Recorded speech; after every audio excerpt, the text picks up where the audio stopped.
ഇവിടെ ഇവൻ രഹസ്യമായിട്ട് പ്രണയിക്കുന്ന പെൺകുട്ടിക്ക് വേണ്ടിയിട്ട് ഒരു ഗിഫ്റ്റ് കൊടുക്കാനായിട്ട് ബിയർ എന്നൊരാൾ ഒരു കടയിലേക്ക് പോവുകയാണ്. അവിടെ വൺ വിഷ് ബില്ലോ എന്ന് പറയുന്ന ഒരു മാന്ത്രിക വസ്തു അവൻ കാണാനായിട്ട് ഇടവരുന്നു. നിങ്ങൾ ഏത് ആഗ്രഹവും പറഞ്ഞ് ആ വസ്തു പൊട്ടിച്ചാൽ ആഗ്രഹം സഫലമാകുമെന്ന് അതിൽ എഴുതിയിട്ടുണ്ട്. അത് വളരെ സിമ്പിളായിട്ടെന്ന് കരുതിയിട്ട് അവനത് വാങ്ങാനായിട്ട് തീരുമാനിക്കുകയാണ്. ഒരു ദിവസം അവൻ സ്നേഹിക്കുന്ന പെൺകുട്ടിയായ നിക്കിയും ഒരുമിച്ച് അവൻ കാറിൽ വരികയാണ്. അയാൾ അവളോട് സ്നേഹം തുറന്നു പറയാനായിട്ട് ശ്രമിക്കുന്നുണ്ട്. പക്ഷേ പേടി കാരണം അവൻ അതിന് പറ്റുന്നില്ല.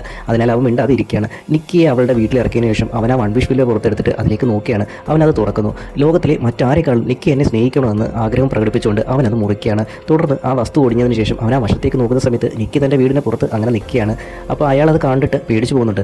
അവൾ ബിയറിൻ്റെ അടുത്തേക്ക് ഓടി വരികയാണ്. അവനോട് സംസാരിക്കാൻ തുടങ്ങി. അവനെ അവളുടെ വീട്ടിലേക്ക് ക്ഷണിക്കുകയാണ്. അവനാകെ കൺഫ്യൂസ് ആവുന്നു. അപ്പോൾ അയാൾ ആ ഓഫർ നിരസിക്കുകയാണ്. പിന്നീട് നിക്കി അവൻ്റെ വീട്ടിലേക്ക് വരുമെന്ന് പറഞ്ഞിട്ട് കാറിനുള്ളിലേക്ക് കയറുകയാണ്. ഇത് അവന് ശരിയല്ലെന്ന് തോന്നുന്നുണ്ട്. നാളെ നമുക്ക് കാണാമെന്ന് ബിയർ പറയുകയാണ്. തൻ്റെ അച്ഛന് ക്യാൻസർ ആണെന്ന് പറഞ്ഞിട്ട് അവൾ കരയുന്നുണ്ട്. അങ്ങനെ അവൻ്റെ ഇമോഷണലാക്കി മാറ്റുകയും ചെയ്യുന്നുണ്ട്. ഈ കാരണത്താൽ ബിയർ അവളെ വീട്ടിലേക്ക് കൂട്ടിക്കൊണ്ടു പോവുകയാണ്.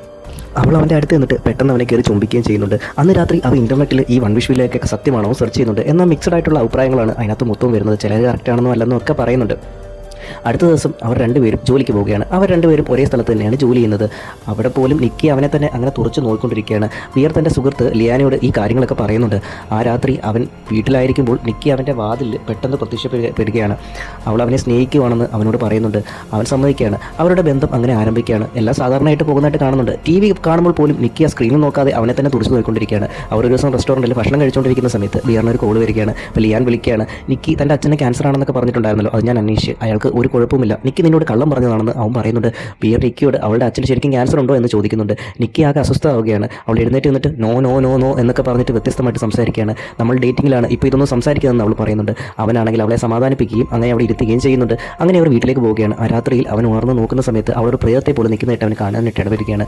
അവൾ പറയുന്നുണ്ട്, നീ ഉറങ്ങുമ്പോൾ വളരെയധികം സുന്ദരനാണ്, നീ ഉറങ്ങിക്കോളൂ, ഞാൻ നിന്നെ നോക്കിക്കോളാമെന്ന് പറയുന്നുണ്ട്. എന്തിനാണ് ഇവളിങ്ങനെ സൈക്കോ പോലെ പെരുമാറുന്നതെന്ന് ചിന്തിച്ചുകൊണ്ട് അവനാകെ പേടിപ്പിച്ചു പോകുന്നുണ്ട്. അടുത്ത ദിവസം ജോലിക്ക് പോകാനായിട്ട് തയ്യാറെടുക്കുന്ന സമയത്ത് നിക്കി തൻ്റെ ഉച്ചയ്ക്കുള്ള ഫുഡ് അവളാണ് ഉണ്ടാക്കുന്നത്. ബിയർ പോകാനായിട്ട് വാതിലിൻ്റെ അടുത്തേക്ക് നോക്കുമ്പോൾ ആ വാതിൽ പൂർണ്ണമായിട്ടും അടച്ചിട്ടുണ്ടായിരുന്നു. ഒട്ടിച്ചൊക്കെ വെച്ചേക്കാണ്. അവൻ എങ്ങനെയൊക്കെ തുറന്ന് പുറത്തേക്ക് പോകുന്നുണ്ട്. അങ്ങനെ ഉച്ചയ്ക്ക് ഫുഡ് കഴിച്ചുകൊണ്ടിരിക്കുന്ന സമയത്ത് അവൻ്റെ സുഹൃത്ത് സാറ ആ ലഞ്ച് ബോക്സിൻ്റെ മുകളിൽ എഴുതിയിരിക്കുന്ന വെരി ടഫ് കാറ്റ് എന്ന് എഴുതിയിട്ടുണ്ടായിരുന്നു. അത് ചൂണ്ടിക്കാണിച്ചുകൊണ്ട് ഇതിനർത്ഥം എന്താണെന്ന് അവനോട് ചോദിക്കുന്നുണ്ട്. അപ്പോൾ ആ ലഞ്ച് ബോക്സിൻ്റെ ഉള്ളിലേക്ക് അവൻ നോക്കിയതിന് ശേഷം അവൻ ഉടൻ തന്നെ ഛർദ്ദിക്കുന്നുണ്ട്. യഥാർത്ഥത്തിൽ കുറച്ച് ദിവസം മുമ്പ് ബിയറിൻ്റെ കാറ്റ് മരിച്ചു പോയിട്ടുണ്ടായിരുന്നു. അപ്പോൾ അതിനെ പാചകം ചെയ്തിട്ടാണ് ഈ ഇവള് വിളമ്പിയിട്ടുണ്ടായിരുന്നത്. തുടർന്ന് തൻ്റെ ആഗ്രഹം മാറ്റാൻ ആഗ്രഹിച്ചുകൊണ്ട് അവൻ ആ വൺ വിഷ് ബില്ലോ കമ്പനിയിൽ അതിന് വിളിക്കുകയാണ്. പക്ഷേ അവരതിന് നിരസിക്കുകയാണ്. ആഗ്രഹം പൂർണ്ണമായും മാറ്റാനാണെങ്കിൽ പറ്റില്ല, ആഗ്രഹം പ്രകടിപ്പിച്ച ആൾ മരിച്ചു പോയാൽ മാത്രമേ അതിന് സാധിക്കുമെന്ന് അവനോട് പറയുന്നുണ്ട്. അവന് വേറെ വഴിയൊന്നും തന്നെ തോന്നുന്നില്ല. അങ്ങനെ അവൻ വീട്ടിലേക്ക് പോകുന്നുണ്ട്. അവർ കുളിച്ച ശേഷം അവർ രണ്ടുപേരും കൂടെ ഒരു പാർട്ടിക്ക് വേണ്ടിയിട്ട് പോകുകയാണ്. തമാശയൊക്കെ പറയുന്ന സമയത്ത് അവൾ വളരെ വിചിത്രമായിട്ടാണ് അവിടെ ചിരിച്ചുകൊണ്ടിരിക്കുന്നത്. അവരവിടെ വെച്ച് ഡെയർ എന്ന് പറയുന്ന ഒരു ഗെയിം കളിക്കുകയാണ്. അവിടെ അവരൊരു ബ്ലോക്ക് തിരഞ്ഞെടുത്തിട്ട് അതിൽ എഴുതിയിരിക്കുന്ന ഏത് പ്രവൃത്തിയാണെങ്കിലും അത് ചെയ്യണം. അങ്ങനെ ബിയർ ഒരു ബ്ലോക്ക് തിരഞ്ഞെടുക്കുകയാണ്. അതിൽ നിങ്ങളുടെ ഇടതുവശത്ത് ഇരിക്കുന്ന വ്യക്തിയെ ചുംബിക്കുക എന്ന് എഴുതിയിട്ടുണ്ടായിരുന്നു. സാറ